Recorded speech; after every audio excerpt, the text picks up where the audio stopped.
तो नमस्कार दोस्तों, आज Whirlpool of India limited company ने अपने Q2 के रिजल्ट्स को पब्लिश कर दिया है। और यहाँ पे हम रिजल्ट्स को देखें तो ये क्वार्टर कंपनी के लिए अच्छा नहीं गया है। कंपनी के रेवेन्यू में भी डिक्लाइन आया है और साथ ही साथ कंपनी के प्रॉफिट में भी डिक्लाइन आया है अगर हम उसको पिछले क्वार्टर से कंपेयर करते हैं।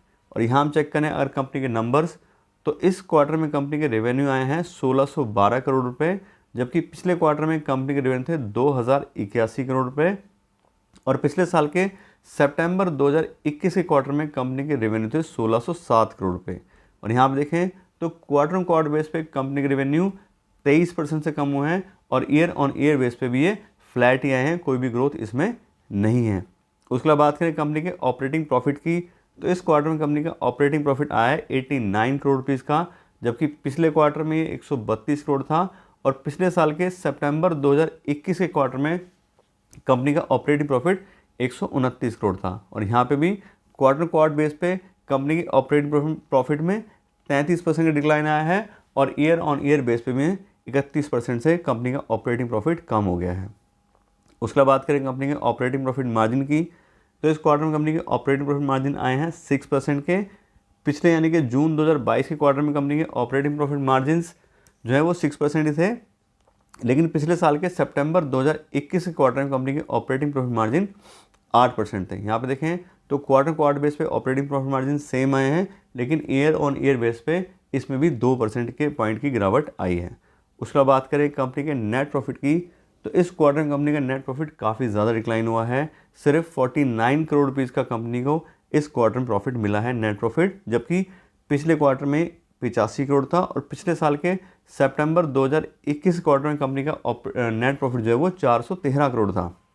तो क्वार्टर बेस पे कंपनी का नेट प्रॉफिट 42% से कम हुआ है और ईयर ऑन ईयर बेस पे देखेंगे तो 88% के पॉइंट से कम हो गया है। ऐसी बात करें कंपनी के अर्निंग पर शेयर की, तो इस क्वार्टर में कंपनी की अर्निंग पर शेयर आ रही है 3 रुपये 78 पैसे की, जबकि पिछले क्वार्टर में 6 रुपये 60 पैसे थी। और पिछले साल के सितंबर 2021 क्वार्टर में कंपनी की अर्निंग पर शेयर 32 रुपये 57 पैसे थी। और यहाँ पे भी क्वार्टर बेस पे कंपनी की अर्निंग पर शेयर 43% से कम हुई है और ईयर ऑन ईयर बेस पे देखें तो 88% से कंपनी की अर्निंग पर शेयर कम हो गई है। तो जैसा हमने शुरू में बात की थी कि क्वार्टर कंपनी के लिए अच्छा नहीं गया है, सारे ही पैरामीटर कंपनी को डिक्लाइन देखने को मिला है, चाहे हम रेवेन्यू की बात करें चाहे हम यहाँ पे नेट प्रॉफिट की बात करें। और अब बात करते हैं कंपनी के शेयर प्राइस की और साथ साथ वैल्यूएशन के पॉइंट ऑफ व्यू से कि हमें अब क्या डिसीजन कंपनी के बारे में लेना चाहिए, क्या हमें इन्वेस्टमेंट रहना चाहिए या निकाल लेना चाहिए, उस हिसाब से।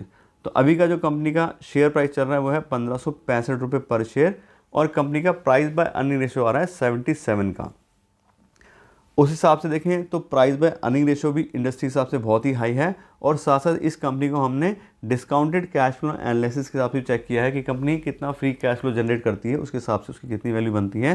तो उस हिसाब से भी आज के डेट में कंपनी जो है ये ओवर प्राइस कंपनी है।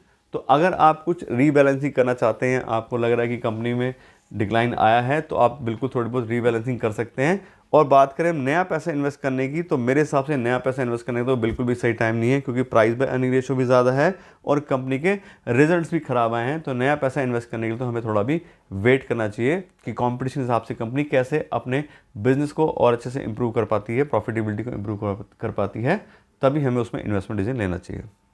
तो अभी के लिए इतना ही रखते हैं। Thank you so much.